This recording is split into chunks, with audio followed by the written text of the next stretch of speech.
Hello students. हम लोग पिछले क्लास में पढ़ रहे थे रियल नंबर। और रियल नंबर में आप लोगों ने पढ़ा था रियल नंबर क्या होता है, नेचुरल नंबर क्या होते हैं आपके, और होल नंबर, रेशनल और इरेशनल के बारे में। फिर हम लोगों ने पढ़ा था कि यूक्लिड डिवीजन लेमा मेथड क्या होता है। ठीक है, यूक्लिड डिवीजन लेमा क्या होता है और इससे क्या, इसका क्या यूज है। ठीक है, तो यूक्लिड डिवीजन आपको a equal to b q plus r ये होता है। और यहाँ पे आर का जो वैल्यू होता है वो zero less than equal to R less than B. तो ये आपका यूक्लिड डिवीजन लेमा का आपका एक्सप्रेशन है। और इससे इसका यूज करके हम लोग एचसीएफ निकालते हैं, जो कि हम लोगों ने पिछले क्लास में पढ़ा था।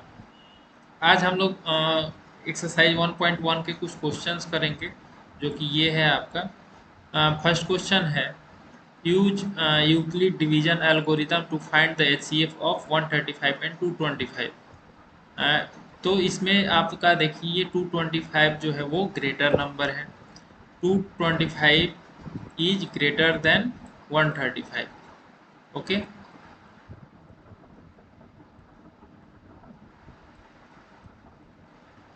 तो हम लोग डिवीजन लेमा अप्लाई करेंगे। तो यहाँ पे हम क्या होता है यूक्लिड डिवीजन लेमा, तो a equal to b q plus r ये होता है। तो हम क्या करेंगे, ए जो है वो जो ग्रेटर नंबर है 225 है उसको ए रखते हैं, और बी का वैल्यू जो है वो जो स्मॉलर नंबर है उसको बी रखेंगे। ठीक है, अब क्यू कहाँ से आएगा, तो क्यू इसमें इसमें भागा करेंगे तो क्यू मिलेगा, फिर रिमाइंडर जो आएगा वो उसको यहाँ पे रखेंगे। तो आपका कुछ इस तरीके से हम लोग इसको लिखेंगे 225 इक्वल टू 135 इंटू 1 + 90।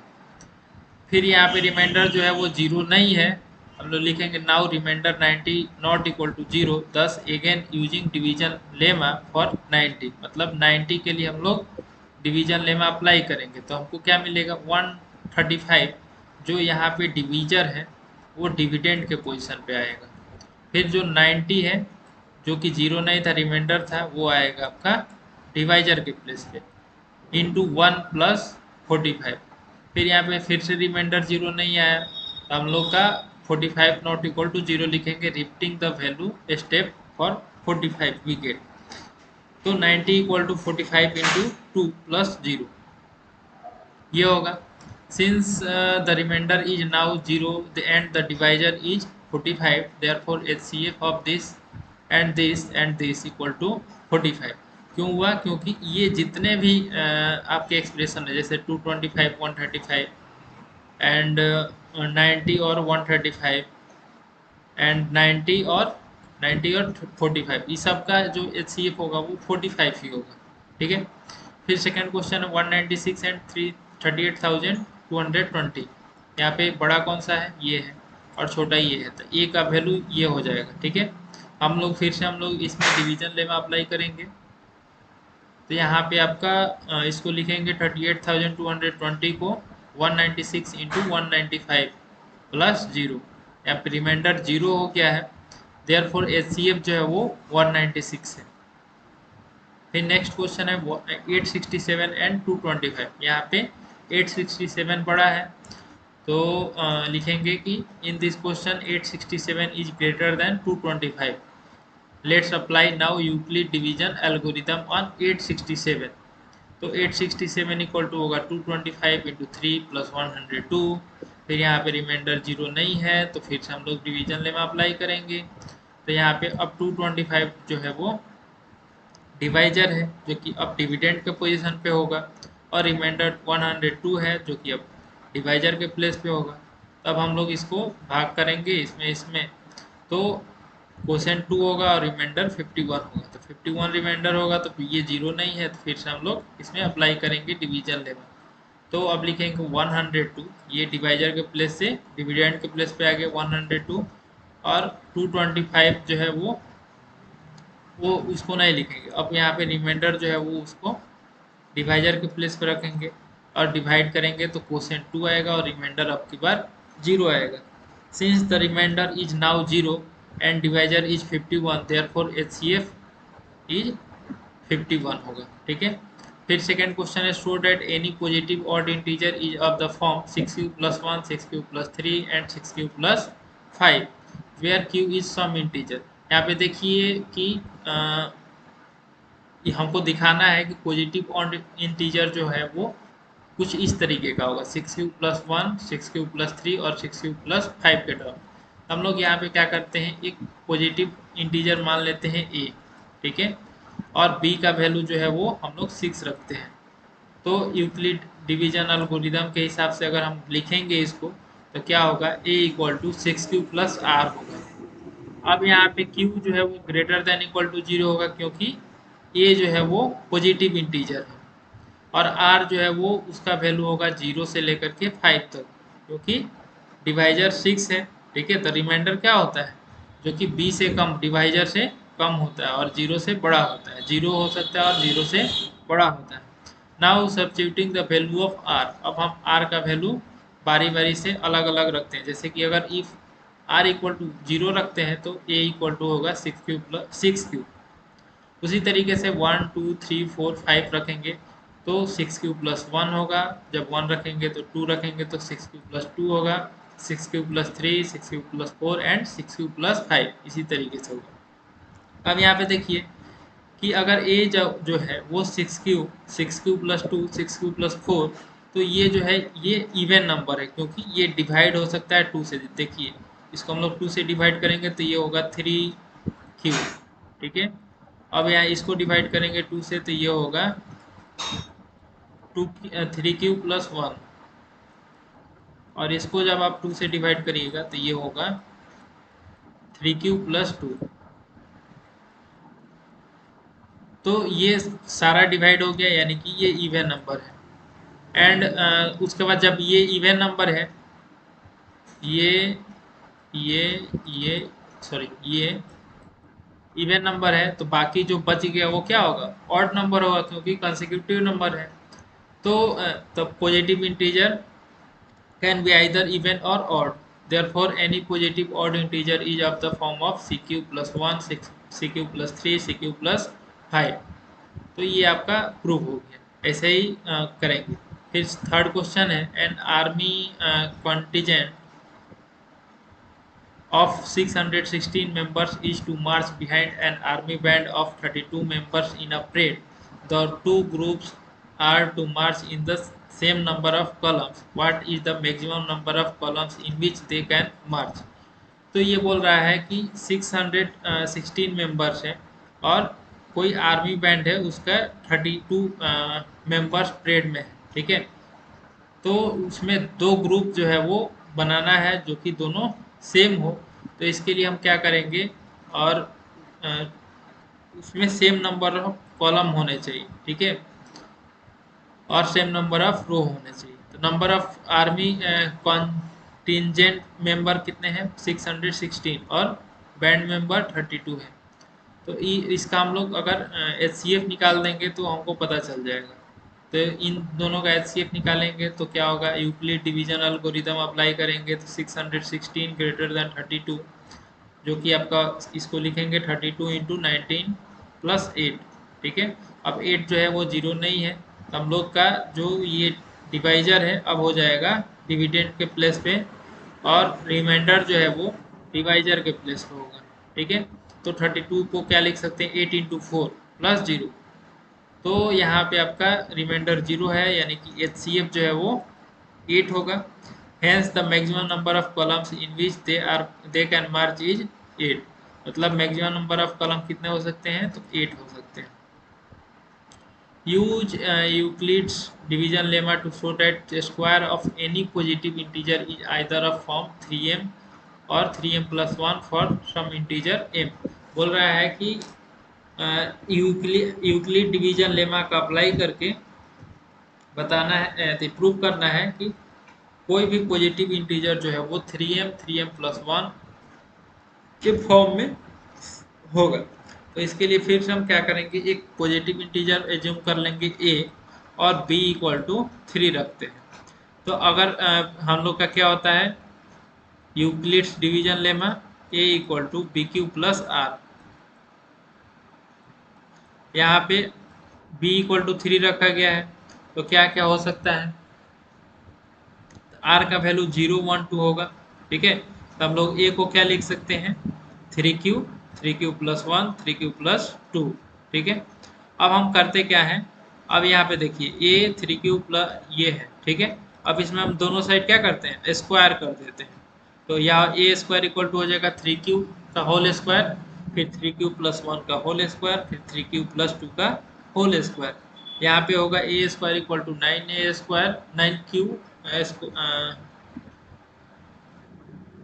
यहाँ पे 9 स्क्वायर होगा, यहाँ पे थोड़ा सा मिस्टेक। ओके, फिर यहाँ पे 9q square plus 6q plus 1, फिर इसको ब्रैकेट तोड़ेंगे तो ये होगा। अब हम इसको क्या लिख सकते हैं, 3 इंटू 3q स्क्वायर। ओके, फिर इसमें से हम क्या 3 कॉमन ले लेते हैं इन दोनों में से, तो इसको लिखेंगे 3 into 3q square plus 2q plus 1। फिर इसमें से हम लोग क्या करते हैं, इसमें से 3 कॉमन ले लेते हैं, तो ये क्या हो जाएगा, और यहाँ इस 4 को जो है वो 3 प्लस 1 लिख देते हैं। ठीक है, तो इतना दूर में हम कॉमन ले लेंगे। ठीक है, तो यहाँ पे होगा 3 कॉमन लेंगे, 3q स्क्वायर और 4q प्लस 1 प्लस 1। ठीक है, अब हम क्या करते हैं, इसको k1 लिखते हैं, इसको k2 लिखते हैं, और इसको k3 लिखते हैं। ठीक है, when k1 k2 k and k3 are some positive integer, जब k1 k2 k3 एक पॉजिटिव इंटीजर होगा, तो हम लोग लिख सकते हैं कि ये जो positive square of any positive integer is either of the form of 3m और 3m प्लस 1। देखिए यहाँ पे 3, ये 3m और 3m प्लस 1 के फॉर्म में बन रहा है। ठीक है, यहाँ पे देखिए, यहाँ पे k1 को हम क्या m से रिप्लेस कर देते हैं, और यहाँ आप k2 को भी m से रिप्लेस कर देते हैं, तो मतलब कि 3m प्लस 1 या फिर 3m के ही टर्म में आपका हो रहा है। फिर नेक्स्ट क्वेश्चन है, अगर आपको कोई डाउट हो तो कमेंट सेक्शन में आप पूछ लेंगे। ठीक है, कमेंट सेक्शन में कोई भी डाउट लिख देंगे, मैं उसको आपको आंसर करूँगा। Use Euclid's division lemma to show that the cube of any positive integer is in the form of 9m, 9m plus 1 and 9m plus 8। यहाँ पे जो है ये कह रहा है कि यूक्लिड डिवीजन लेमा का अप्लाई करके ये दिखाना है कि जो क्यूब होगा वो 9m और 9m प्लस 1 और 9m प्लस 8 के फॉर्म में होगा। तो यहाँ पे फिर से हम लोग ए एज्यूम कर लेंगे पॉजिटिव इंटीजर, और बी को 3 रखेंगे। अब लिखेंगे a equal to 3q plus R. ठीक है, ये जो कि हम लोगों ने पहले से ही लिखते आया है, तो a इक्वल टू क्या लिख सकते हैं, 3q प्लस 3q और 3q प्लस 1, 3q प्लस 2।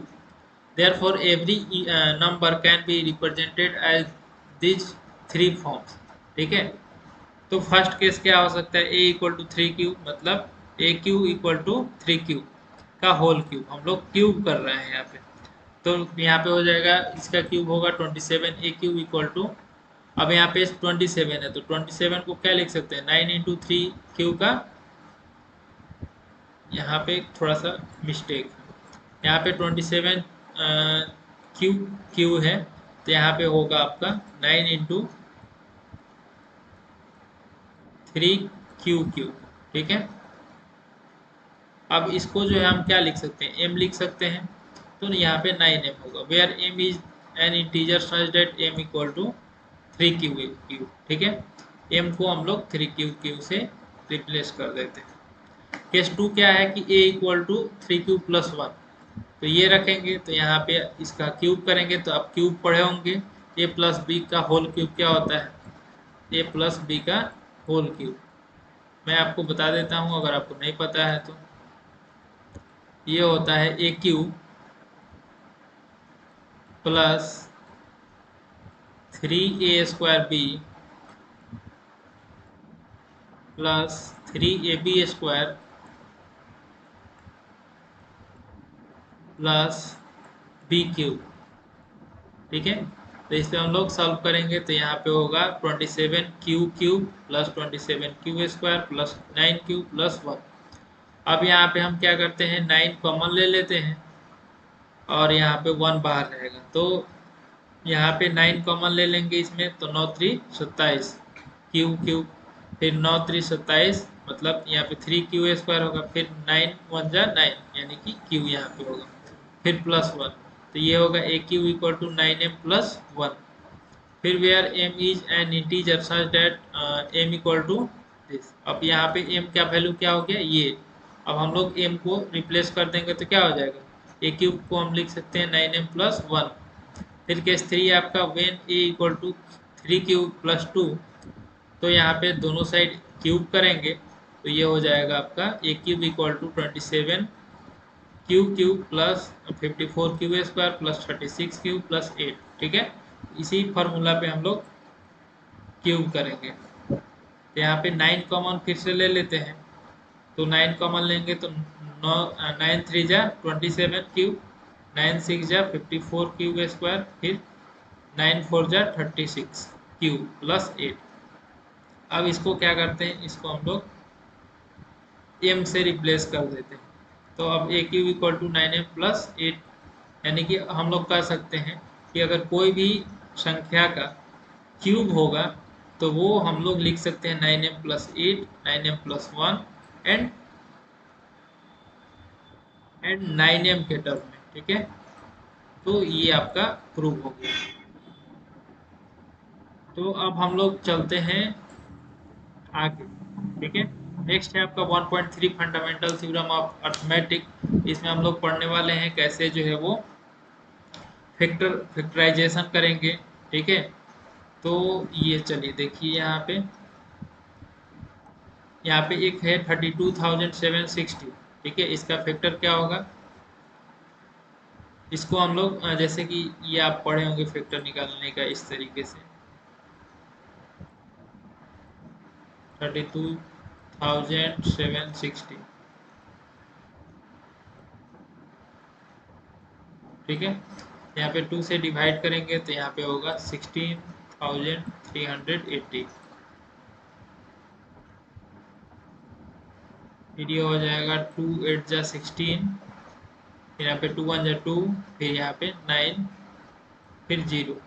ठीक है, फिर 2 से इसको डिवाइड करेंगे, यहाँ पे 4 होगा, फिर 0, फिर 9, फिर 5। अब ये 2 से डिवाइड नहीं होगा, 3 से होगा क्या, 3 से हो सकता है, तो 3 से डिवाइड करेंगे तो 3 1 जा 3, फिर 3 3 जा 9, फिर 3 6 जा 18, फिर 3 5 जा 15। यहाँ पे होगा, फिर ये देखते हैं 5 1 6 6 6 12, हाँ ये फिर से 3 से डिवाइड हो जाएगा, तो यहाँ पे 4 होगा, फिर यहाँ पे 5 और फिर से 5। अब ये जो है ये 3 से डिवाइड नहीं होगा, ये 5 से डिवाइड होगा। 5 से डिवाइड करेंगे तो 5 9 जा 45, 5 1 जा 5, फिर ये 97 7 से 91 7 से जाएगा तो ये होगा 13। तो ये आपका फैक्टराइजेशन इस तरीके से हो। ठीक है, तो हम लोग क्या लिखते हैं 32,760 को ये लिख सकते हैं। ठीक है, प्रोडक्ट के फॉर्म में। अब यहाँ पे ये मेरे बताने का मकसद ये था कि अब देखिए यहाँ पे 2 कितने बार आया है, 3 बार आया है, तो 2 को हम क्या लिख सकते हैं 2 के पावर 3। ठीक है, ऐसे ही ना लिखते हैं 2 के पावर 3 को हम लोग 3 बार मल्टीप्लाई करेंगे 2 को। ठीक है, फिर 3 कितने बार आया है, तो 3 2 टाइम्स आया है, तो 3 इंटू 3 मतलब 3² फिर 5 इंटू 7, अब ये एक एक बार आया है तो वैसे ही जैसा का है वैसे ही लिखेंगे। ठीक है, तो अब यहाँ पे let us try another number से this this can be written as ऐसे। अगर दूसरा नंबर लेते हैं तो उसको हम लोग कुछ इस तरीके से लिख सकते हैं। ठीक है, तो of course you have to check that 3803 and 3607 are primes. ठीक है, तो ये दोनों क्या है, प्राइम्स है। अगर आप चेक करेंगे तो this leads us to conjecture that every composite number can be written as the product of powers of primes। मतलब कि कोई भी composite नंबर को हम लोग उसको प्रोडक्ट ऑफ प्राइम्स के रूप में लिख सकते हैं, product of powers of primes. मतलब कि ये देखिए इसमें जो है आपका 2 2 2 3 3 3 5 7 और 13 जो है वो प्राइम नंबर है। ठीक है, तो कोई भी कंपोजिट नंबर को हम लोग उसको प्राइम नंबर के टर्म में लिख सकते हैं, और इसी स्टेटमेंट को हम बोलते हैं फंडामेंटल थ्योरम ऑफ अर्थमेटिक। ठीक है, अब थ्योरम एक दिया हुआ 1.2, ये है फंडामेंटल थ्योरम ऑफ अर्थमेटिक। ये कहा क्या रहा है, जो कि हम लोगों ने अभी देखा, every composite number can be expressed as the product of primes. मतलब कोई भी कंपोजिट नंबर होगा उसको हम लोग प्रोडक्ट ऑफ प्राइम्स मतलब प्राइम के प्रोडक्ट के रूप में लिख सकते हैं। And this factorisation is unique, और ये फैक्टराइजेशन जो है वो यूनिक है apart from the order in which the prime factors occur. फिर नेक्स्ट है एक कार्ल फ्रेडरिच गॉज है। ठीक है, इन्होंने, ये एक मैथमेटिशियन है, तो इनके बारे में जानते हैं क्या बोल रहे हैं ये। An equivalent version of theorem 1.2 was probably first recorded as proposition 14 of book 11 in Euclid Elements before it came to know known as fundamental theorem of arithmetic. However, the first correct proof was given by Carl Friedrich Gauss in his Disquisitiones Arithmetician. Carl Friedrich Gauss is often referred to as the Prince of Mathematician. इनको हम लोग Prince of mathematician भी बोलते हैं, and considered one of three greatest mathematician of all time along the Archimedes and Newton. आप एक science में जो है, फिजिक्स में आर्कनिज प्रिंसिपल पढ़े होइएगा या फिर आप पढ़िएगा आगे चल के, और न्यूटन के बारे में आपने 9th क्लास में ही सुना होगा। ठीक है, इन दोनों साइंटिस्ट से, ये जो मैथमेटिशियन से, ये अच्छे थे। ठीक है, इनसे भी मतलब इनको बड़ा माना जाता था। He has made fundamental contribution to both mathematician and science. ठीक है, ये मतलब जो कार्ल फ्रेडरिच गॉज है, वो दोनों लोगों को मतलब कंट्रीब्यूट किया अपना थ्योरम दे करके। तो ये सब पढ़ लीजिएगा आप, वही चीज़ के बारे में है।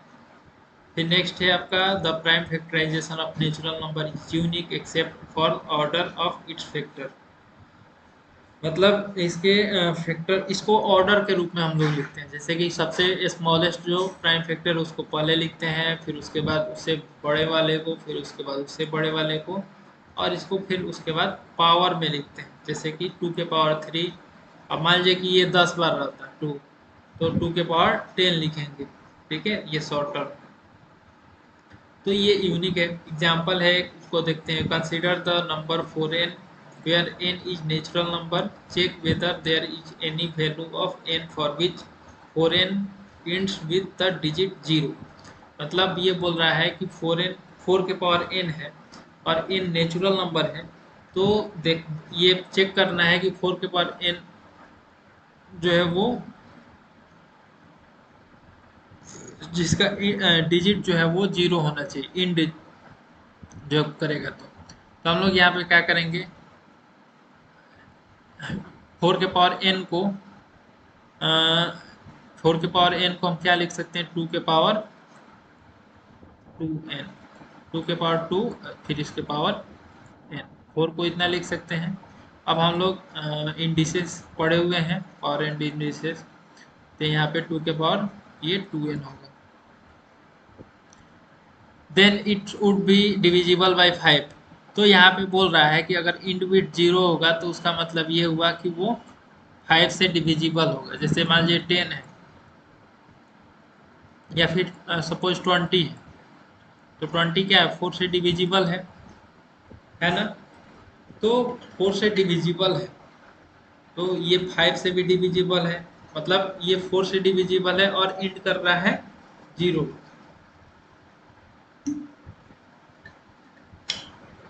मतलब इंड डिजिट जो है इसका 0 है, तो ये 5 से भी डिविजिबल है। तो यहाँ पे आपका 5 जो है वो प्राइम नंबर है। तो मतलब that is the prime factorization of 4n would contain the prime 5। ठीक है, तो यहाँ पे ये अगर 4 के पावर n है, अब हम लोग लिखते हैं 2 के पावर 2n, इसमें अगर बात किया जाए तो 2 सिर्फ आ रहा है, ठीक है। यही n टाइम 2n टाइम तक यही आएगा, लेकिन 5 कहीं पे नहीं आएगा, 5 इसमें कहीं पे नहीं आएगा। तो ये जो है ये क्या होगा, 5 नहीं आ रहा है तो ये पॉसिबल नहीं है, इसीलिए 4 टू द पावर n जो है वो उसमें जीरो एंड में नहीं आएगा, ठीक है। ये चेक करना था, तो ये नहीं होगा। फिर एग्जांपल 6 क्या बोल रहा है, find the LCM and HCF of 6 and 20 by prime factorisation method. बोल रहा है एलसीएम और एचसीएफ निकालना है प्राइम फैक्टराइजेशन का यूज करते हुए।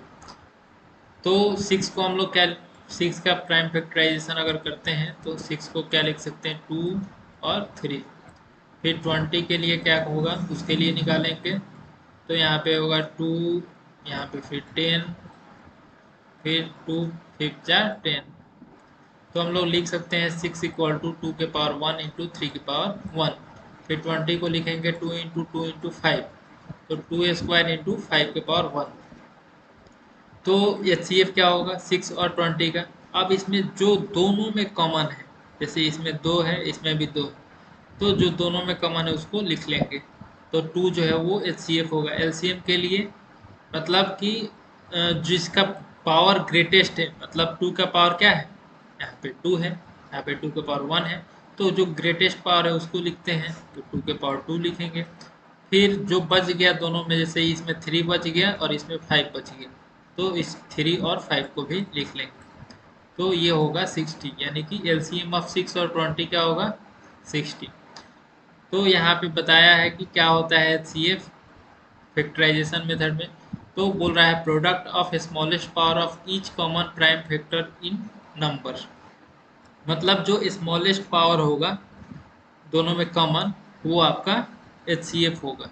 और एलसीएम क्या होगा, product of greatest power of each prime factor involve in the number, मतलब कि जो ग्रेटेस्ट पावर है, जैसे 2 के पावर 2 यहाँ पे ग्रेटेस्ट पावर था तो उसको लेंगे, and involve in the number, जो कि प्राइम फैक्टर में जो नंबर इन्वॉल्व है, मतलब इसके अलावा और जो भी नंबर है उसको भी लेते हैं।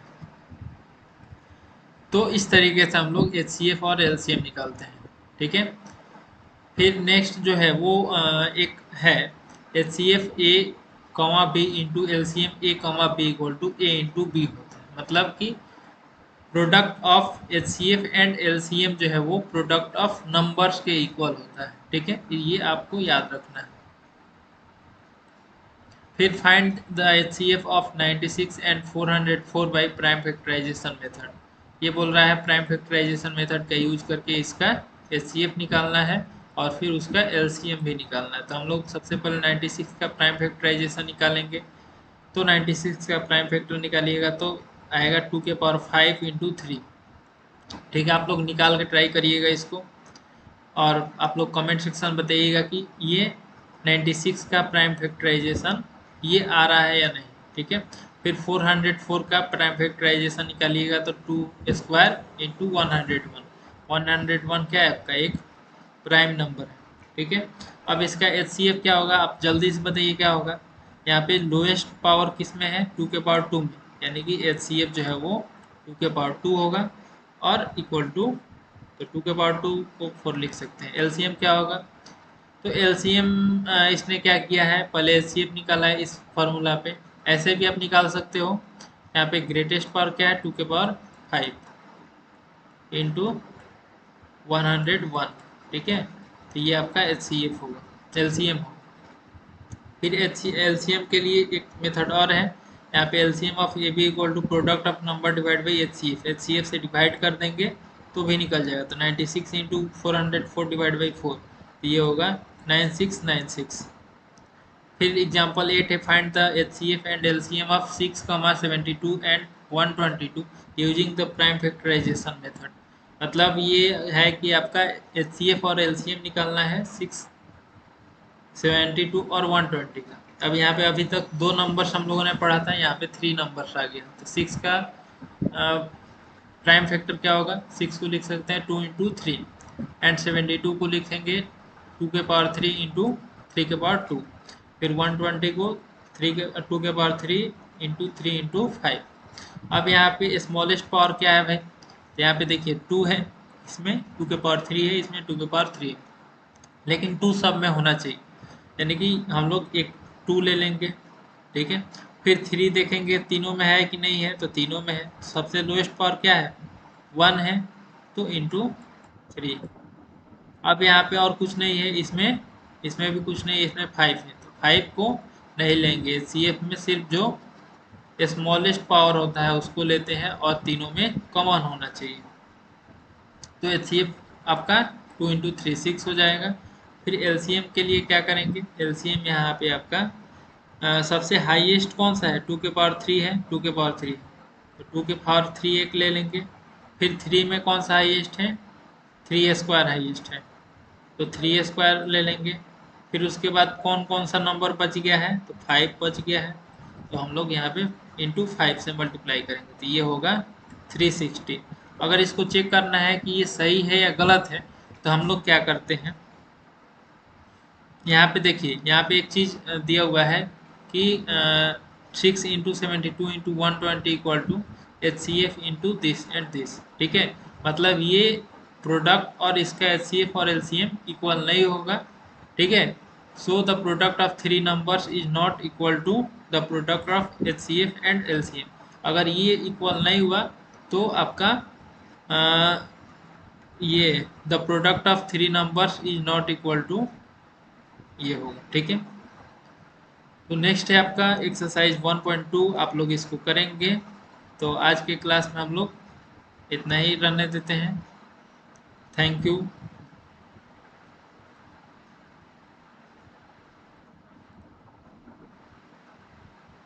आज का आपका होमवर्क है एक्सरसाइज 1.2, इसको करेंगे सर लोग, इसको मैं नेक्स्ट क्लास में डिस्कस करूँगा।